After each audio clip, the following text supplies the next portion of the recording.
Welcome to the Break Podcast, a space for exchanging knowledge between members of the Break, a fellowship program for women entrepreneurs.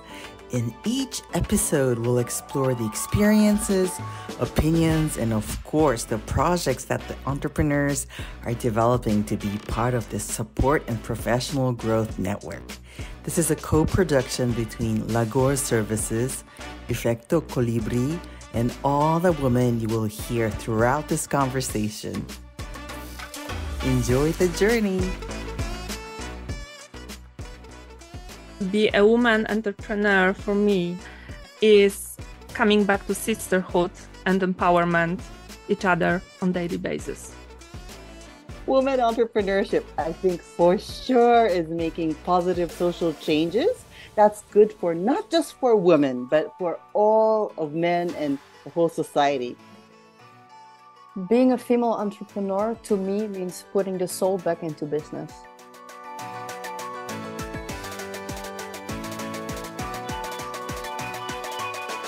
In this episode, we'll talk about women entrepreneurs and about how we, the Break community, are on a mission to co-create an empowering entrepreneurial ecosystem for women all across the European Union.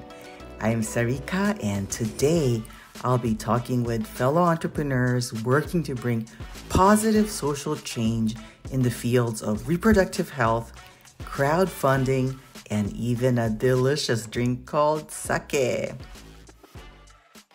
Hello everyone, my name is Zoya. I am from the Netherlands originally, but currently living in Berlin.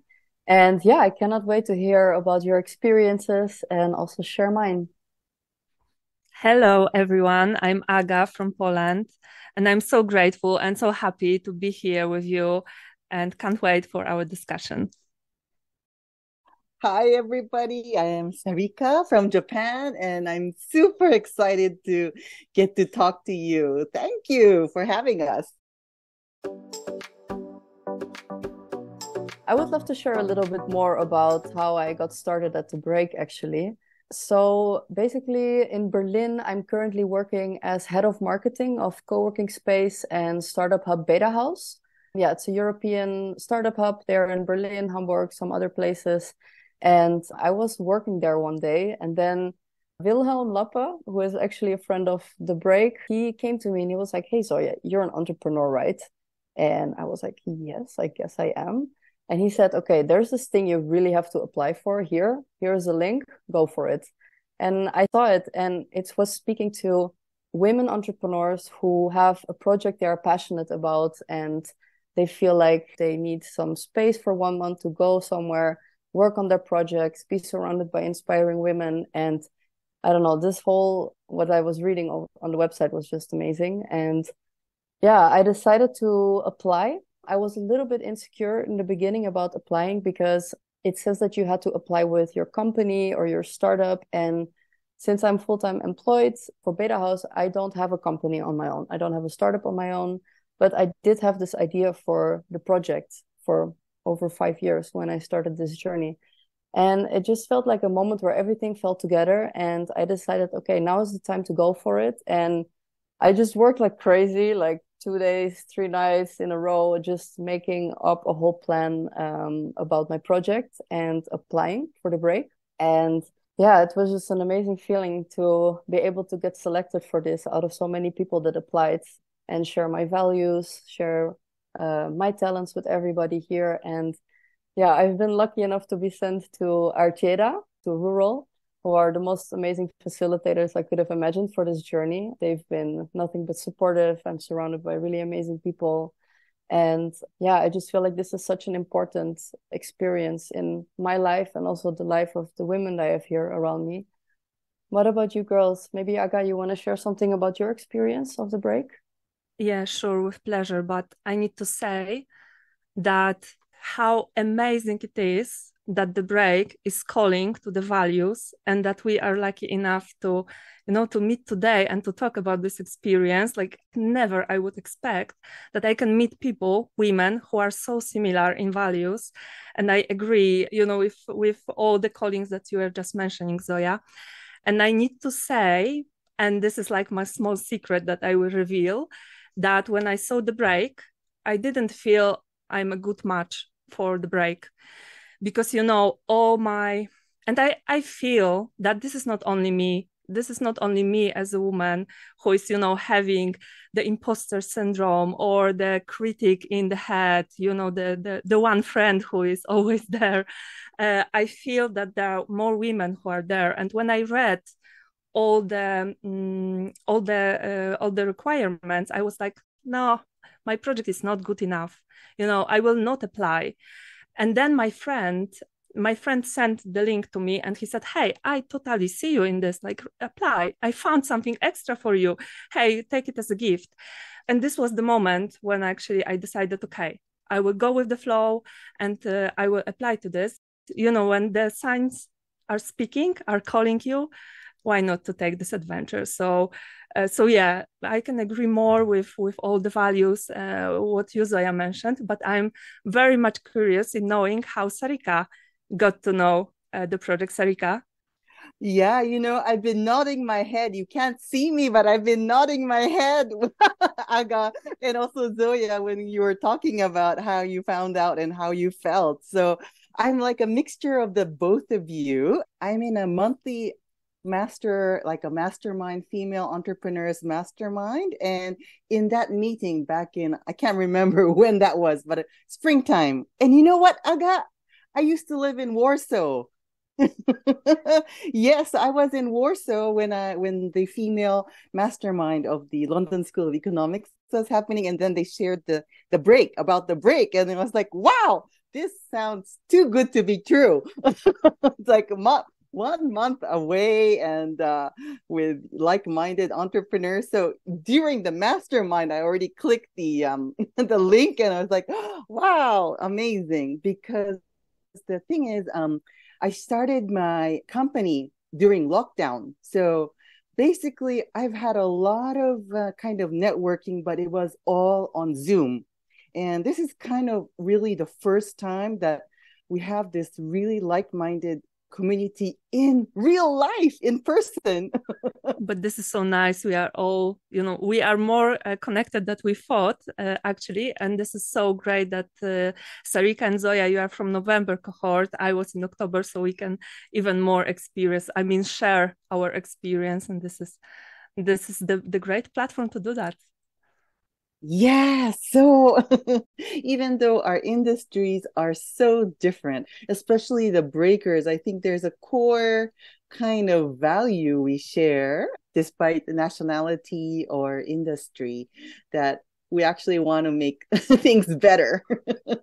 And I'm also feeling quite fortunate because in Japan, the entrepreneur scene is really still sad. I think Aga mentioned about the finance available for women, and I think it's true that women are not even seeking funding because they don't even think about it, or of course they're not receiving funding. And in the case of Japan, there's like statistics that show that there's only like 4% for startup investments to companies that are female led. So it's really quite I think there's a lot of work to do. I think it's still also not maybe super great in Europe, which is why there's the break. But I think that is a reality that women founders are still pretty disadvantaged. But yeah, coming together like this, I mean, if we can inspire each other, and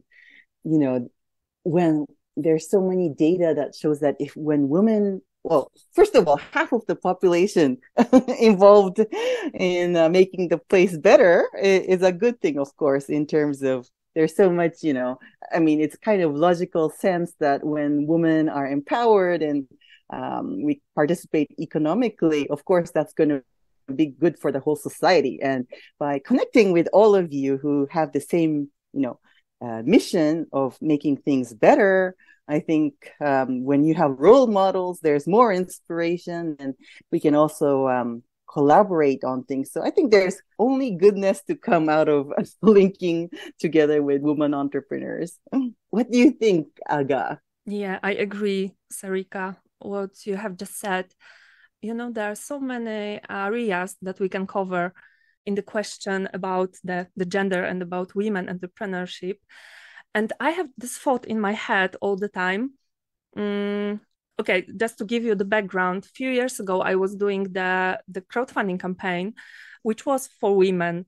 And I got so much unpleasant, not to call it hate, but unpleasant messages that if only I didn't focus on women, I would have more supporters. Or if only I didn't only support women, maybe I would have more money that is coming into my campaign and so on. And I was like, why in 2020, back then, in 2022, we still need to actually, discuss the gender equality.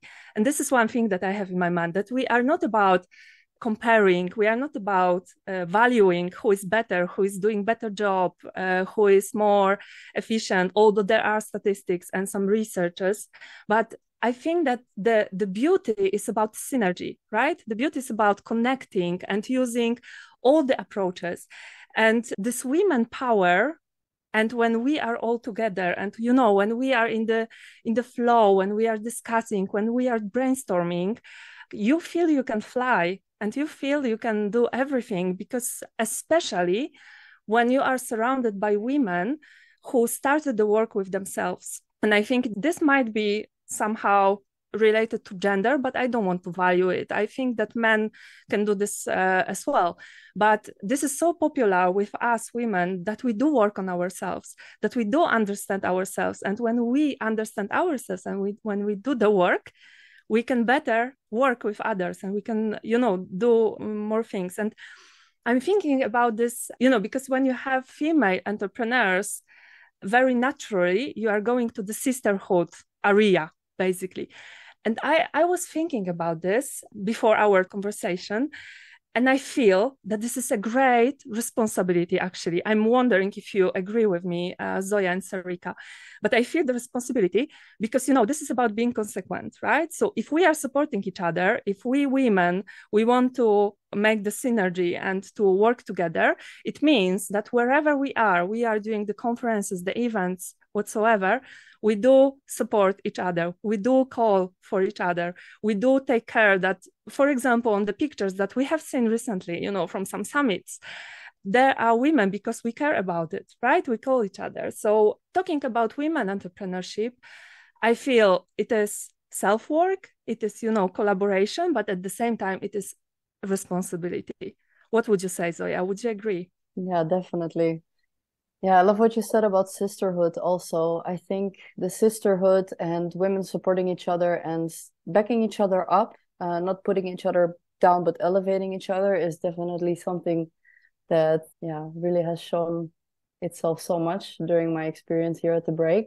And it makes me think a little bit about how I was grown up and my background. And I definitely had a lot of female role models in my life. And definitely a lot of strength seen in women, a lot of power, but also a lot of putting each other down. This is quite a common, a well-known fact that I guess because there was so little place for women at the top, some women had the feeling that they had to push each other down in order to climb onto the shoulders of the other woman to reach the top, right? And I feel like we're shifting this right now. And programs like The Break, programs like what you're in, Sarika, the masterminds, this is all for women to really start elevating each other. And what I noticed here at the break is, I mean, looking back a little bit on the jobs I used to have before, like I used to work in nightlife and festivals and art, also the art industry, and it's quite male dominated. It's very male dominated, and the way they work, it's quite, I wouldn't say. It's quite harsh, insensitive. It's just like, okay, push yourself, go into burnout, And I think that's quite dangerous. And something that I noticed here during my experience at the break, living with 10 women in one house is, I guess it's also kind of supported by the fact that I'm in Artera with Rural. They take a very sensitive approach. Also the mentors that we have and the facilitators, to give a little example, 2 of the mentors that we had this month were psychomotor therapists who really worked with what's going on inside of us, our energy, our emotions, our I don't know, taking everything into account, a very holistic approach about our background, what we're going through, and taking this into our work ethic also. And I had a very beautiful conversation with my mentor, Thomas, who is a man. And I feel like I'm very happy that I also have his energy around us here during this month, because of course we can learn so much from each other. We can elevate each other also as men and women, you know. And I had a conversation with him about kind of my insecurities and this imposter syndrome, and that I felt a bit insecure comparing myself to the other women around me. So you see, not elevating myself, but kind of comparing myself. And I told him that, yeah, when I look at other people's projects, they're so much further, they have so much more experience. Like I feel so like insecure about my stuff. And he told me like what our value is here is to give you the strength and the knowledge on how to be a leadership of your own emotions, so you can become a leader in your project or in your company, or a leader to others, but through the path of emotion. And I thought that was so beautiful. And I think that the world would just be a slightly better place, sorry for saying it, or not sorry for saying it, if women would have more leadership roles. Because honestly, like, how women lead with so much heart and care, it's just something that we really, really desperately need. Because, I mean, look around you, like everything is so harsh and so intense. And people, like around me, already 5 people have burned out in the last months. I know 5 people personally who have burned out. And it's just, this is not something sustainable anymore. And I feel like we need to put more love into the world. And I think that's going to happen if more women are in leadership positions and following their dreams. I absolutely agree with you, Zoya. I was nodding away, even if you can't see me. So true. And it's so beautiful about, what you're experiencing. And I also thought maybe I want to add that, well, yes, of course, the leadership. Yes. If we look at, the countries that are women led, how they did the coronavirus pandemic time, it's pretty clear that it's a warm and effective strategy. But in addition to that, I was just thinking about like the sake world, when women, because actually women were banned from entering the sake breweries for centuries. Yeah, believe it or not, because of multiple reasons, but practical and religious and kind of these reasons. But in recent times, like in the last 40 years, there are women sake brewers. And what I wanted to say is that they're kind of like almost micro entrepreneurs themselves, because it's a family business, and they are brewing super innovative sake, like red sake, like very untraditional sake, and doing all kinds of experiments. So when you have the other half of the population coming in, and when they were not represented, you will have more ideas and more innovation, which is of course better for society, not just for women but also for men. So overall, it should be a win-win situation. What do you think, Aga? Yeah, I couldn't agree more. This is so powerful. I feel that in our conversation, we are touching so many different layers and buttons. And when you touch the button, there are, things to be said, and we cannot not say it. I feel that we are in the change. I agree with you, Zoya. You were saying this, that we are doing this shift now. And I strongly believe that if we are consequent, if we are not afraid, or we are afraid, but we are still acting, although we are afraid, which is so difficult, wouldn't you agree? Sometimes when you have this fear of showing up, but actually supporting each other, with this female energy, this is about being seen and see at the same time. And this is about being heard and to hear at the same time. And this is beautiful. And this is amazing, I would say. Yeah. And I so love the words that you said about leadership, because when I'm thinking about this word, this is, the word maybe is quite difficult when you hear it, but if we demystify it and, we start with ourselves, and we actually, we are fine with who we are, and we know what we want and which values we are following.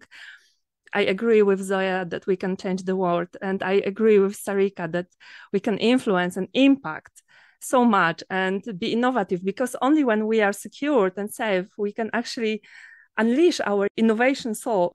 right? Would you agree?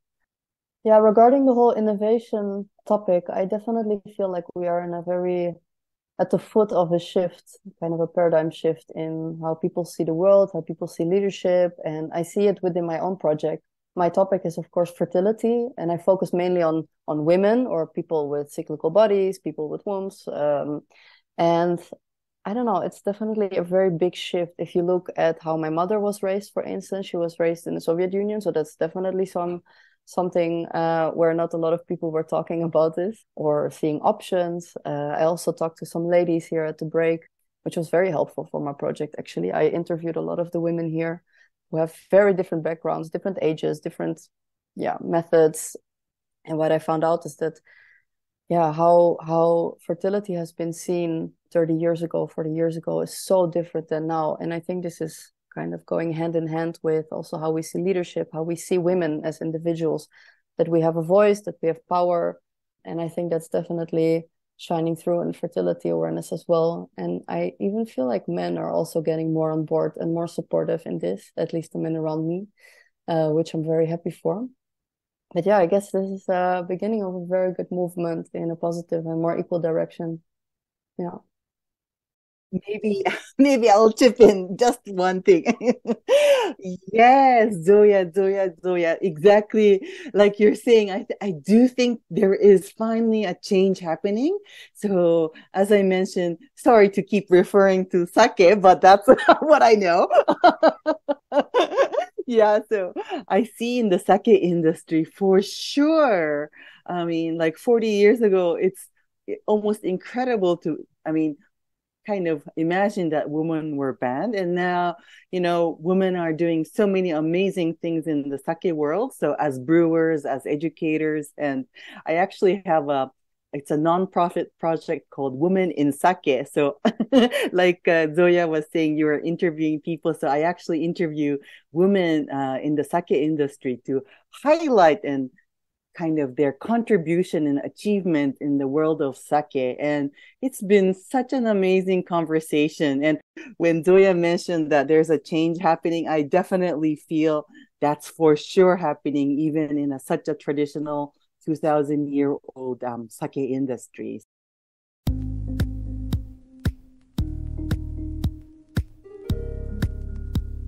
The name of my project is at the moment Moontime.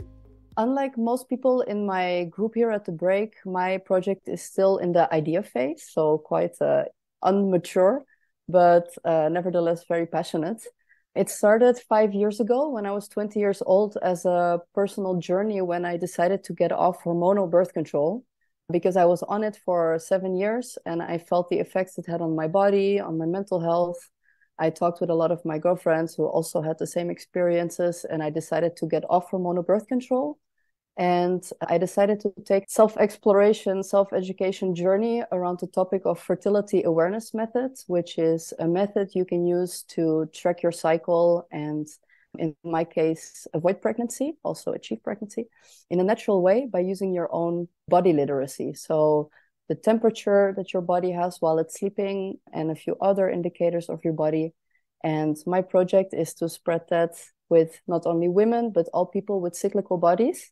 To empower everyone, getting more knowledge within your body and getting off hormonal birth control with confidence, because I feel like there's a lot of stigma around it, a lot of fear, and I want to get away from that. So yeah, that's going to be my project. How about you, Aga? Wow, amazing project, Zoya. On daily basis, I empower women in doing their crowdfunding campaigns. And what I really like about my project, which used to be named A Woman from the Crowd, which used to be named a Spark, which now supposedly will be named She Crowdfunds, but this is not the end. So I am in the process of brainstorming and basically searching for the spark which will make me alive with my project and very well connected. And what I love about this is that this is not only about the money.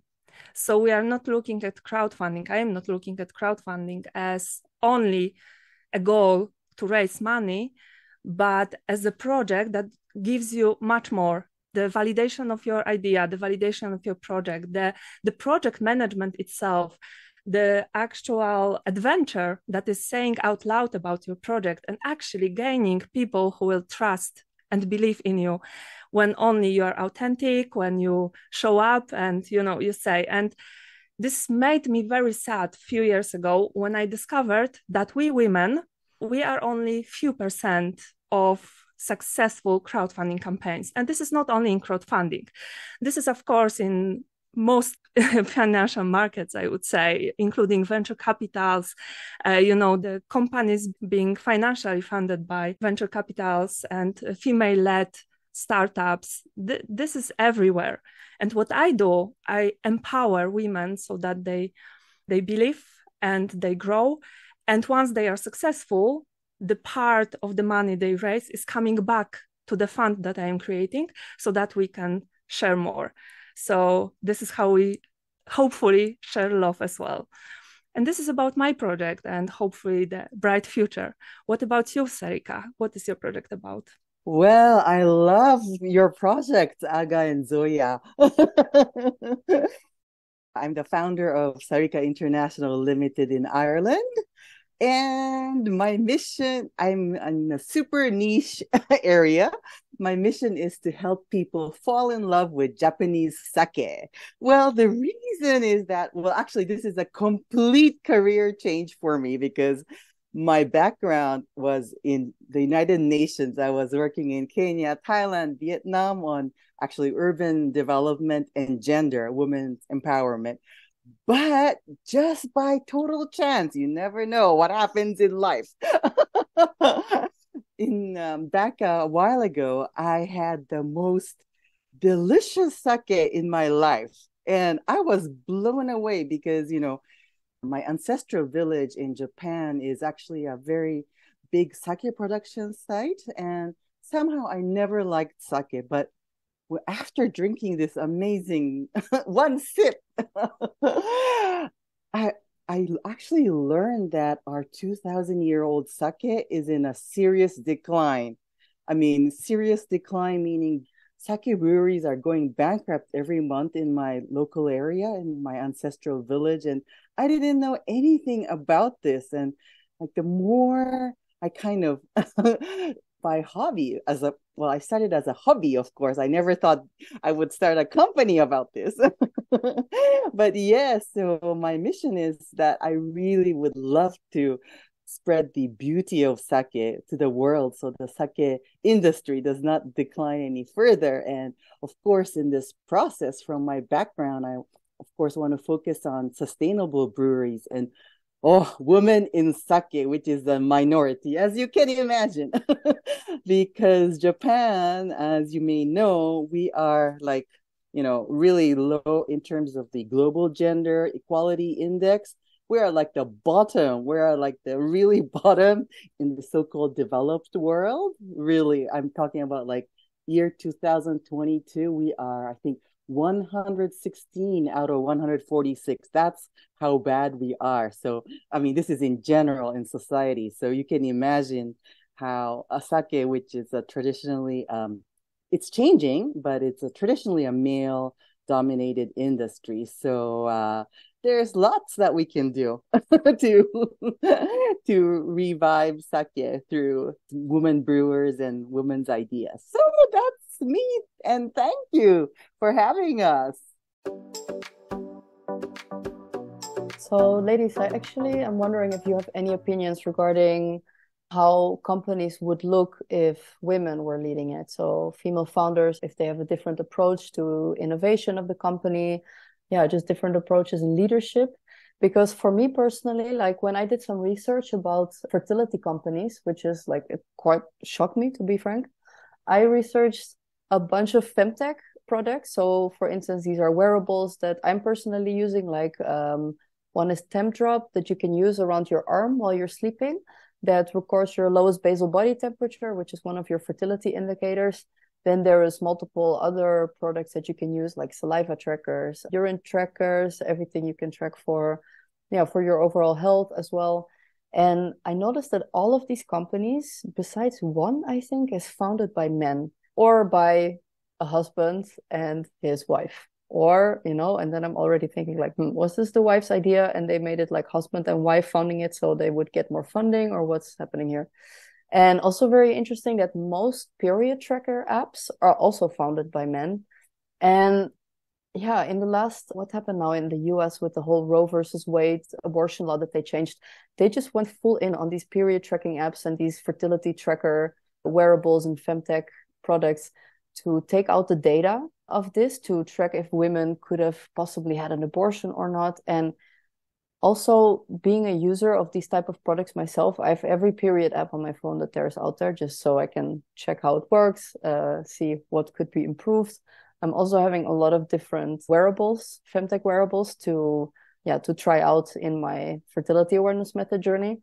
And what I noticed there is how not easy to use it is, and how it really feels like it's been made by a man.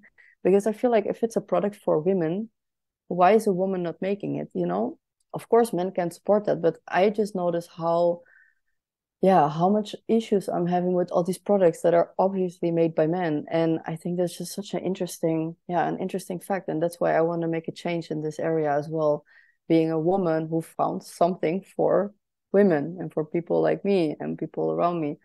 And I'm wondering if you're having the same type of experiences, Aga, with your sector that you're working in. How is it with men founding this and the balance between that? Thank you for saying this, because basically it's, when we are talking, different examples are coming to my mind as exactly as yours. And I don't remember the exact stories, but I do remember the research about, the things, the inventions not matching for women, although being for women, because as simple as that, women were not asked. And it also brings me back, to some situation in crowdfunding. I'm always the one who is saying, this is not my invention, but I took it from my friend who is teaching like how to sell things. And I'm always saying in crowdfunding, like, hey, crowdfunding campaign is not about you. Crowdfunding campaign is about your supporters. They are the most important. Okay, fine, you are doing the project, but you are raising money. So who is paying? You are not paying yourself, right? And then we have very easy solution that we can ask people, and very often it is like something surprising that, wow, seriously, we can ask people. So why don't we ask women when we do things for women? This is so obvious. But at the same time, I have so mixed feelings, because I'm proud that we are part of community. We are supporting each other. We feel the power. We want to change things. And at the same time, I'm so angry that we have to spend time thinking about how we can actually be seen in the industry, how we can actually, be there, speak for ourselves, or answer questions, or invent things. Like it shouldn't be even a question, right? It should be obvious. What's your experience, Sarika? You are saying a lot about sake already, but but this is so, like, this is generally brewers. Actually, brewers are amazing topics for crowdfunding. And yes, I'm not surprised that women were not there. Yes, that's right. I would love to start my sake brewery in Ireland. I already I already bought my domain. And actually crowdfunding was one of my ideas. But going back to kind of user friendliness, maybe I would share this year that, okay, it's not sake for a change. It's wine. So I was very lucky to be a judge at a wine competition, which is only one in the world where all are female judges. It's really interesting idea. It's called Feminalise in Paris. I was just super impressed that I really felt like, even though, there's nothing like that in the sake world, by the way. There's no woman only judge competition, but this was really for me quite eye-opening, that wow, that actually, because of the economic purchase power of women in France for wine industry, that women are such a powerful actor in the French wine industry, whereas that's not the case in Japan. So it really made me think a lot about things. But yes, I don't think I'm answering your question, but I just wanted to share how, sometimes where you have an event with women in mind, it actually makes a lot of sense. And yes, I'm ready to go back to that competition again. Sarika, can you please let me know later where I can apply to be a judge on this wine tasting festival? Oh, yeah. It's April next year again. Perfect. It's April every year. I'm applying. in France. And me as well. Yeah.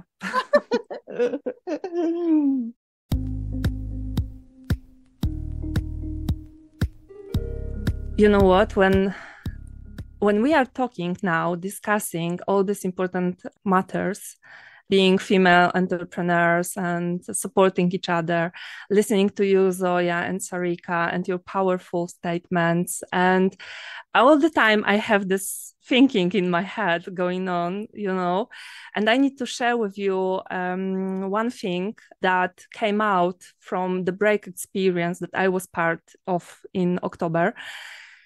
For everyone who's listening to us and you may not be familiar, is that during the break, you not only work on your project, but you also work on some challenges given to you by the host organization. So in Petrel, where I was, we had the challenges that we were working on, and the energy that we created during the brainstorming and during the working together, of 12 women with the same vision and the values that we were sharing, but with different experience, was so powerful that we decided to continue, and we called ourselves Femion.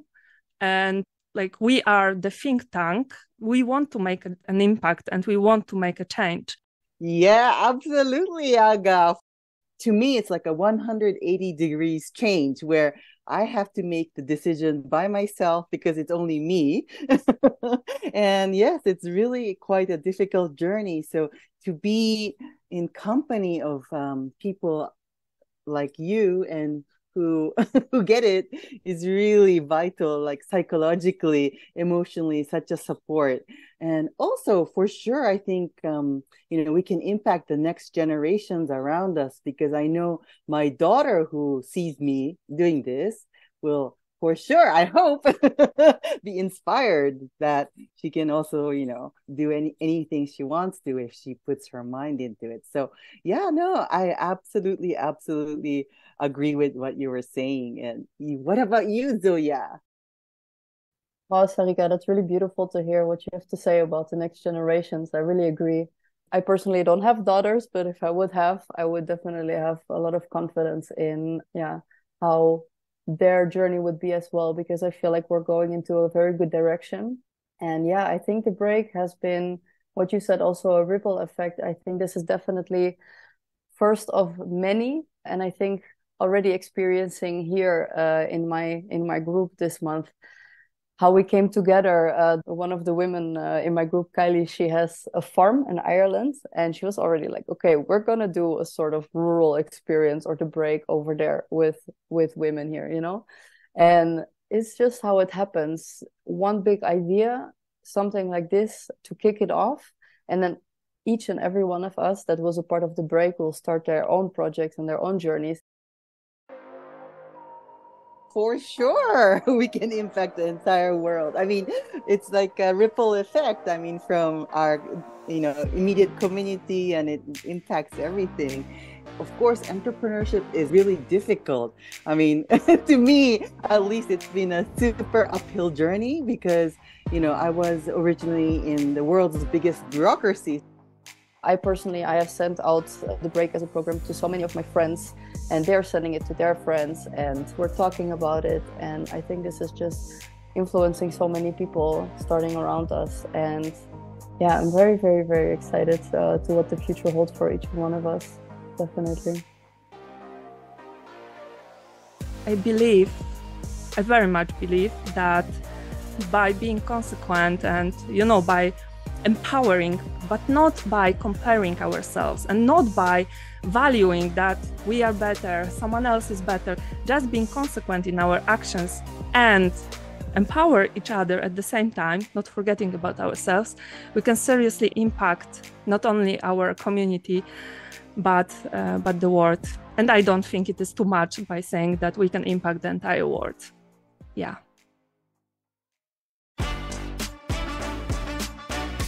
Thank you for listening. We hope this podcast will inspire all women who want to be an entrepreneur and become part of the Break community. You can find all the information about us and our projects, and all the episodes of the Break podcast will be featured on efectocolibrí.com and lagorservices.com. Bye!